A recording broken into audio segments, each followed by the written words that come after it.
ನಮಸ್ತೆ. ಈಗಾಗಲೇ ಕರ್ನಾಟಕ ರಾಜ್ಯಪತ್ರ ಏನು ಶಿಕ್ಷಕರ ನೇಮಕಾತಿಗೆ ಅಧಿಕೃತವಾಗಿ ಒಂದು ಅಧಿಸೂಚನೆ ಹೊರಡಿಸಿದ್ದಾರೆ. ನಾವು ಇದರಲ್ಲಿ ಮುಖ್ಯವಾಗಿ ಗಮನಿಸಬೇಕಾಗಿರೋದು ಅಂದರೆ ದಯವಿಟ್ಟು ಗಮನಿಸಿ.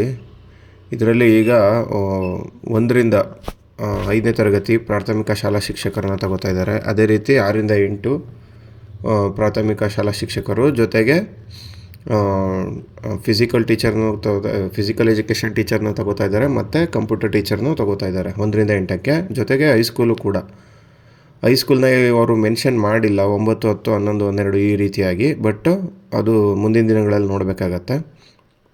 ಸೊ ಸದ್ಯಕ್ಕೆ ಈ ರೀತಿಯಾಗಿ ಡಿವೈಡ್ ಮಾಡಿ ತಗೋತಾ ಇದ್ದಾರೆ. ಇದರಲ್ಲಿ ನೋಡ್ಬೋದು ನೀವು, ಈಗ ಪ್ರಾಥಮಿಕ 1 to 5 ಯಾರು ಡಿ ಎಡ್ ಆಗಿ TET ಕೂಡ ಪಾಸಾಗಿದ್ದರೆ ಅಂಥವ್ರಿಗೆ 70% CET ಕನ್ಸಿಡರ್ ಆಗುತ್ತೆ. ಏನೇ ಮೇಯ್ನ್ ಎಕ್ಸಾಮ್ ಇರುತ್ತಲ್ವ ಅದರ ನೆಕ್ಸ್ಟು TET 20%, ಮತ್ತು PUC 8%, ಮತ್ತು ಏನು ಡಿ ಎಡ್ ಕೋರ್ಸ್ ಇರುತ್ತೆ ಅದರದ್ದು 2% ಕನ್ಸಿಡರ್ ಆಗುತ್ತೆ. ಅದೇ ರೀತಿ ಇದರಲ್ಲೂ ನೋಡ್ಬೋದು, ಸೇಮ್ 70% CET, ಟೆಟ್ದು 20%, ಮತ್ತು BA ಸಂಬಂಧಪಟ್ಟಾಗೆ ಎಲ್ಲ ಸೇರಿಬಿಟ್ಟು 10% ಆಗಿ ವೆಯ್ಟೇಜ್ನ ಅವ್ರು ಮಾಡ್ತಾರೆ. 6ರಿಂದ 8 ಕೂಡ ಅಷ್ಟೇ. ಇಲ್ಲಿ ನೋಡಿ, 6ರಿಂದ 8ರಲ್ಲಿ CET 70%, TET 20%, ಮತ್ತು ಪದವಿಲಿ 8%, ನಮ್ಮ ಡಿಗ್ರಿ ಮಾರ್ಕ್ಸು, ಮತ್ತು ಶಿಕ್ಷಕರ ಶಿಕ್ಷಣ ಕೋರ್ಸ್ನಲ್ಲಿ ಪಡೆದ ಅಂಕಗಳು 2%. ಈ ರೀತಿಯಾಗಿ ಡಿವೈಡ್ ಮಾಡಿದ್ದಾರೆ.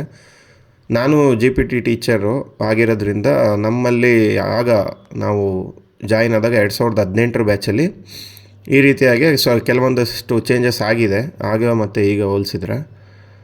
ಸೊ ಈಗ ನಾನು ಬರೀ ಇದ್ರದ್ದು ಈಗ ಸಂಬಂಧಪಟ್ಟಿದ್ದ ಮಾಹಿತಿ ಅಷ್ಟೇ ಕೊಡ್ತೀನಿ. ನಿಮಗೆ ಮುಂದಿನ ದಿನಗಳಲ್ಲಿ ಇವನ್ ಯಾವ ರೀತಿ ಓದ್ಕೋಬೇಕು ಅಂತಲೂ ನಾನು ಗೈಡ್ ಮಾಡ್ತಾ ಹೋಗ್ತೀನಿ. ಇದರಲ್ಲಿ ನೋಡಿ, ಗಣಿತ ಶಿಕ್ಷಕರು ಯಾರಿದ್ದೀರಾ, ಗಣಿತ ವಿಜ್ಞಾನ ಶಿಕ್ಷಕರಿಗೂ ಕೂಡ 70ರಿಂದ 30% CET ಮತ್ತು ಪದವಿದು ಮಾತ್ರ ಕನ್ಸಿಡರ್ ಮಾಡ್ತಾಯಿದ್ದಾರೆ. ಇವರಿಗೆ ಟೆಟ್ ಪಾಸಾಗೋದಕ್ಕೆ 5 ವರ್ಷ ಟೈಮ್ ಕೊಡ್ತಾರೆ. ಸೊ ಏನು ಇಂಜಿನಿಯರ್ಗಳಿದ್ದಾರೆ ಅವ್ರಿಗೂ ಕೂಡ ಇದರಲ್ಲಿ ಈ ಒಂದು ಎಕ್ಸಾಮ್ನ ತಗೋಬೋದು ಅಂತ ಹೇಳ್ತಾ ಇದ್ದಾರೆ. ಇಲ್ಲಿ ದೈಹಿಕ ಶಿಕ್ಷಕರದು ಕೂಡ ಅಷ್ಟೇ.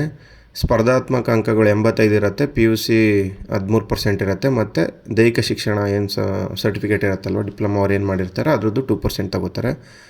ನೀವು ಇಲ್ಲಿ ಕೆಳಗಡೆ ಬಂದ್ರಲ್ಲಿ ನೋಡ್ಬೋದು, ಪ್ರೌಢಶಾಲಾ ಸಹ ಶಿಕ್ಷಕರದು ಕೂಡ 85% CET ಆಗುತ್ತೆ, ಪದವಿ ಅಂಕ 13, ಮತ್ತು BEd ಅಂಕ 2% ಕನ್ಸಿಡರ್ ಆಗ್ತಿದೆ. ಇಲ್ಲಿ ಮೇಯ್ನ್ ನಾವು ಏನು ಫೋಕಸ್ ಮಾಡಬೇಕಾಗತ್ತೆ ಅಂದರೆ, ನಾವು ಕಾಂಪಿಟೇಟಿವ್ ಎಕ್ಸಾಮ್ಸ್ ಏನು CET ಈಗ ಕಾಲ್ ಮಾಡ್ತಾರಲ್ವ, ಅದರಲ್ಲಿ ಎಷ್ಟು ಮಾರ್ಕ್ಸ್ ತಗೋತೀವಿ ಅನ್ನೋದ್ರ ಮೇಲೆ ಹೋಗುತ್ತೆ. ಇಲ್ಲಿ ನೋಡಿ, ಇವರು TET ಇಲ್ಲಿ ಕೇಳಿಲ್ಲ ಹೈಸ್ಕೂಲಲ್ಲಿ, ಬಟ್ TET ಅಂಕ ನಮಗೆ GPT ಏನು ನಾವು ಬ್ಯಾಚ್ ಬಂದವಲ್ಲ 6 to 8 ಆ ಬ್ಯಾಚಿಗೆ ಸೇಮ್ ಟೆಟ್ದು ಅಂಕ ಕೇಳಿದ್ದಾರೆ. ಬಟ್ ಇಲ್ಲಿ ಪ್ರೌಢಶಾಲೆಯಲ್ಲಿ ಇನ್ನೂ ಕೇಳಿಲ್ಲ. ಅದು ಯಾವ ರೀತಿ ಮಾಡ್ತಾರೆ ಅಂತ ನೋಡಬೇಕು ನಾವು. ಇಲ್ಲೂ ಕೂಡ ದೈಹಿಕ ಶಿಕ್ಷಕರದು ಕೂಡ 85% CET, ಪದವಿ 13, ಶಿಕ್ಷಕರಾದ BEd ಮಾಡಿದರೆ 2%. ಈ ರೀತಿಯಾಗಿ ಇದು ಮಾಡಿದ್ದಾರೆ. ನೋಡಿ, ವಯೋಮಿತಿ ನೋಡ್ಕೊಳ್ಳಿ ಇಲ್ಲಿ ಒಂದು ಸತಿ. ವಯೋಮಿತಿ ನೀವು SC/ST ಆಗಿದ್ದರೆ 43 ವರ್ಷದ ತನಕ ನಿಮಗೆ ಕನ್ಸಿಡರ್ ಆಗುತ್ತೆ. ಅದನ್ನು ಇನ್ನೂ ಹೆಚ್ಚು ಮಾಡ್ತಾರೆ ಕಡಿಮೆ ಮಾಡ್ತಾರೆ ಮುಂದಿನ ದಿನಗಳಲ್ಲಿ ಗೊತ್ತಾಗುತ್ತೆ. ಮತ್ತು ವರ್ಗ ನೋಡಿ, ವರ್ಗ 2A, 2A, 2B, 3A, 3B ಇರೋರಿಗೆಲ್ಲ 41 ವರ್ಷ, ಮತ್ತು ಜನರಲ್ಗೆ 38 ವರ್ಷದ ತನಕ ಗರಿಷ್ಠ ವಯೋಮಿತಿ ಇರುತ್ತೆ. ಇದಕ್ಕೆ ಸಂಬಂಧಪಟ್ಟಾಗೆ ನಾವು ಇದರಲ್ಲೆಲ್ಲ ಏನು ರಾಜ್ಯ ಕರಪತ್ರದಲ್ಲಿ ಎಲ್ಲ ಕೊಟ್ಟಿದ್ದಾರೆ. ನೇಮಕಾತಿಲಿ ಇಲ್ಲಿ ನೋಡ್ಬೋದು, ನಿಮಗೆ ವೇತನ ವರ್ಗ ಶ್ರೇಣಿ ಒಂದು ಸತಿ ತೋರಿಸ್ಬಿಡ್ತೀನಿ ನೋಡಿ. ಪ್ರಾಥಮಿಕ ಶಾಲಾ ಶಿಕ್ಷಕರು 1ರಿಂದ 5 ಆದರೆ 41,300 ರೂಪಾಯಿಂದ ಶುರುವಾಗುತ್ತೆ ವೇತನ. ಈಗ ನಮಗೆಲ್ಲ ಬಂದ್ಬಿಟ್ಟು ಶುರುವಾಗಿದ್ದು 27,650ರಿಂದ ಪೇ ಸ್ಕೇಲು ಶುರುವಾಯಿತು, ಬಟ್ ಈಗ ಜಾಸ್ತಿ ಆಗಿದೆ. ಬಟ್ ಈಗ ಅದೇ ವೇತನ ಈ 7th ಪೇ ಲೆಕ್ಕದಲ್ಲಿ ಇವ್ರು ಮಾಡಿರೋದ್ರಿಂದ 41,000ದಿಂದನೇ ಕರೆದಿದ್ದಾರೆ 1ರಿಂದ 5ನೇ ತರಗತಿಗೆ. ಹಾಗೆ ನಾವು ಕೆಳಗಡೆ ಬಂದರೆ ದೈಹಿಕ ಶಿಕ್ಷಕರದು ಸೇಮ್ ಇದೆ. 1 to 8ಗೆ ತೊಗೊಂಡು 41,300ರಿಂದನೇ ಬೇಸಿಕ್ ಶುರುವಾಗುತ್ತೆ. ಬಟ್ ಇಲ್ಲಿ ನೋಡಿ, GPT ಬಂದಾಗ 44,000, 6ರಿಂದ 8 ಏನು ಪದವೀಧರ ಪ್ರಾಥಮಿಕ ಶಾಲಾ ಶಿಕ್ಷಕರಿದೆಯಲ್ವ, ಇದರಲ್ಲಿ 6ರಿಂದ 8 44,425ರಿಂದ ಶುರುವಾಗುತ್ತೆ. ಇದರಲ್ಲಿ ನೋಡ್ಬೋದು ನೀವು, ಕಲ್ಯಾಣ ಕರ್ನಾಟಕಕ್ಕೆ 3,228 ಪೋಸ್ಟ್ ಕರೆದಿದ್ದಾರೆ. ಕಲ್ಯಾಣ ಕರ್ನಾಟಕೇತರ ಅಂದರೆ ಈ ಕಡೆ ಸೌತ್ ಭಾಗದಲ್ಲಿ 5,272 ಪೋಸ್ಟು, ಒಟ್ಟು ಟೋಟಲ್ ಆಗಿ 8,500 ಪೋಸ್ಟ್ಗಳನ್ನ ಕರೆದಿದ್ದಾರೆ. ನೆಕ್ಸ್ಟ್ ಅಲ್ಲಿಂದ ನಾವು ಕೆಳಗೆ ನೋಡಿದ್ರೆ ಇದರಲ್ಲಿ ಇನ್ನೆಲ್ಲ ಬಿಡಿ ಯಾವುದ್ಯಾವ್ದು ಓದಬೇಕು ಅಂದರೆ ಯಾವುದು ಅವ್ರದ್ದು ನಮ್ಮದು ಡಿಗ್ರಿ ಯಾವುದು ಬೇಸಿಸ್ ಮೇಲಿದೆ ಅದ್ರದ್ದು ಮಾಹಿತಿ ಕೊಟ್ಟಿದ್ದಾರೆ ಅಷ್ಟೇ. ಇಲ್ಲಿ ಗಣಿತ ವಿಜ್ಞಾನ ಶಿಕ್ಷಕರಿಗೂ ಕೂಡ 1 to 8 ತಗೊಳ್ಳೋರಿಗೆ 44,425 ಇದೆ. ಅಲ್ಲಿಂದ ನೀವು ನೋಡಿ ಇಲ್ಲಿ ನೋಡಿ ಹೈಸ್ಕೂಲ್ಗೆ ಬಂದ್ಬಿಟ್ಟು 54,175ರಿಂದ ಶುರು ಆಗುತ್ತೆ ಪೇ ಸ್ಕೇಲು. ಸೊ ಇದು ನಮ್ಮ GPT ಬ್ಯಾಚ್ ಏನಿರುತ್ತೆ ಆ ಬ್ಯಾಚ್ಗಿಂತನೂ ಸ್ಯಾಲ್ರಿ ಇದರಲ್ಲಿ ಪೇ ಸ್ಕೇಲ್ ಜಾಸ್ತಿನೇ ಇದೆ.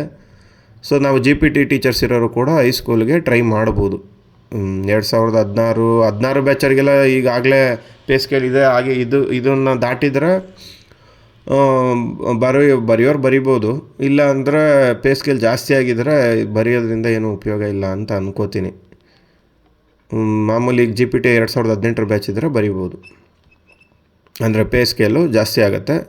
ಈಗ ಹೊಸ್ದಾಗಿ ಯಾರು ಅಪಾಯಿಂಟ್ ಆಗೋದಕ್ಕೆ TET ಎಲ್ಲ ಪಾಸ್ ಆಗಿದ್ದೀರೋ ಅವ್ರು ದಯವಿಟ್ಟು ಇವೆಲ್ಲ ನೋಡ್ಕೊಳ್ಳಿ. Pay scale ಇಷ್ಟಿದೆ.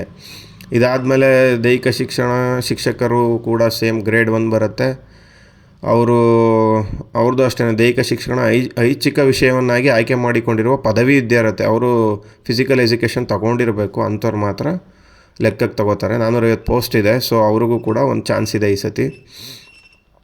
ಹಾಗೆ ನಾವು ಕೆಳಗಡೆ ನೋಡ್ತಾ ಹೋದರೆ ಏನೇನು ಓದಬೇಕು ಅಂತ ಇಲ್ಲಿದೆ. ಇದನ್ನು ನಾನು ನೆಕ್ಸ್ಟ್ ವೀಡಿಯೋದಲ್ಲಿ ತಿಳಿಸ್ಕೊಡ್ತೀನಿ.